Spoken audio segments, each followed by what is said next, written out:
So today we're going to be going over Vanguard index funds for beginners. So let's go ahead and just jump onto the computer and start talking about these funds. So if you're somebody who's new to Vanguard, this hopefully will help you out and get you started with understanding some of these funds. So we're going to hop over here onto the computer. I'm currently on M1 Finance, which is actually a app slash service that I use when it comes to investing for my just kind of overall taxable account.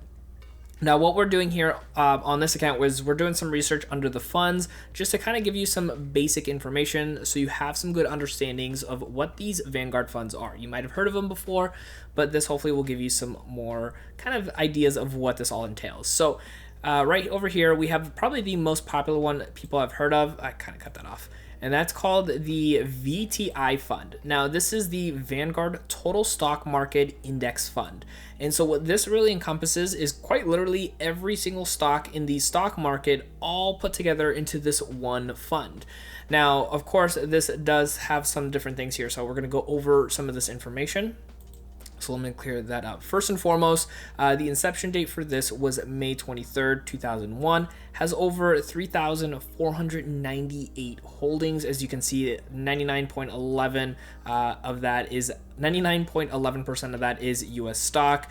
Very little of that is non-U.S. stock, and 1.01% is bonds. And so what this really is this just kind of, like it says, encompasses everything in the stock market. This is honestly a fantastic stock to go with if you have no idea what else to invest in, because this really just invests in everything altogether. Now keep in mind, because this is a ETF or an ETF, this has an expense ratio of 0.03, which just means that you are going to have to pay a cost to have this, but you won't see that on the front end. It's really honestly taken on the back end. And this does also have a dividend yield of 1.83%, which means every quarter, based off of how much you have in the actual stock ownership, you will get paid out 1.83% of that money that you originally put in at that given time, which would be right now. Obviously, this will change as well too, so just something to keep in mind. The expense ratio typically will not change. It's usually kind of a big deal when Vanguard does do that. Now, one really quick thing to go over before we go into the rest of these funds is that Vanguard doesn't have these funds just exclusively onto their actual platform, which they do, of course, have them on there. I have mine on M1 Finance. You can buy them on Robinhood. You can also buy them on a lot of other platforms, so you don't have to feel like you're subject to just going with Vanguard. Now, like I said, I have them on M1 Finance, and that's who I personally use. I'll have a link for them in the show notes down below. Help support the channel if you decide to go and utilize that app. But overall, the thing I love most about M1 is the fact that you could buy fractional shares into these large funds. Because if we go back and look on here, this fund costs $160.56 as of this recording, which means that in other places, you'll have to pay that full amount to get a share of this stock, this ETF, where with M1 Finance and any other place that lets you do fractional shares, you could buy in just with the sheer dollar amount that you have available to be able to plug into that amount or into that fund. Now, what we're going to do is go ahead and take a look at some of these other funds that Vanguard is very popular and known for. And this one right over here is probably one of my personal favorites, and this is called the VOO fund, which is the ticker number, and this is the Vanguard S&P 500 ETF. So this effectively is right over here, you can see here, is pretty much mimicking the S&P 500, which is the Standard & Poor index fund. And if you're like, Dennis, what does that mean? That is pretty much just them copying what the S&P, which is already a market of the top 500 companies in the United States, all together. So it kind of just does all the work for you. Again, if you're somebody who's maybe not interested in buying individual stocks, or maybe don't even really know how to buy into individual stocks, it's a great way to get started. That's how I got started with mine. Now, this does have a very low expense ratio as well at 0.03, and it has a very similar dividend yield currently at 1.86%. Now, this one does have an inception date much later from the other one. This is September 6, 2010, essentially meaning that's when this fund got started.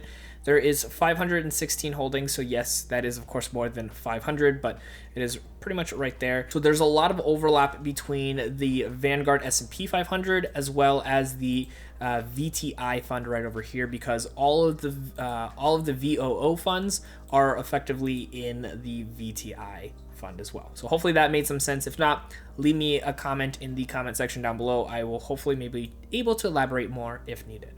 Now, another popular one with Vanguard is their bond fund. So this one has a ticker number of BND, and this is the Vanguard Total Bond Market. Now you can see this one does have an expense ratio of 0.04, a dividend yield much higher than the other two we just saw at 2.45%. And this one encompasses pretty much every single bond available. So you can see here, inception was April 2nd, 2007, and total holdings is 18,073.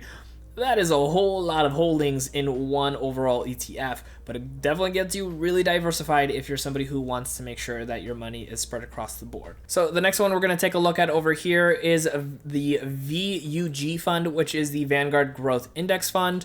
This one has a little bit of a higher expense ratio, so it's going to cost you more, but the dividend yield is also much lower than the other ones. That's a terrible arrow, at 0.83%, because this fund really focuses on, of course, the growth aspect of the overall objective here.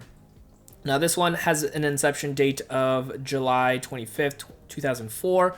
This one only has 278 holdings, but on this one over here, I didn't really go through on the rest of them, but the growth on this fund in comparison to a lot of the other funds is definitely a lot higher when it comes to overall returns on the investment, which is why the dividend yield over here is much lower than the rest of them. Now, going through this whole process might feel really overwhelming for a lot of people because there is so much information out there, right?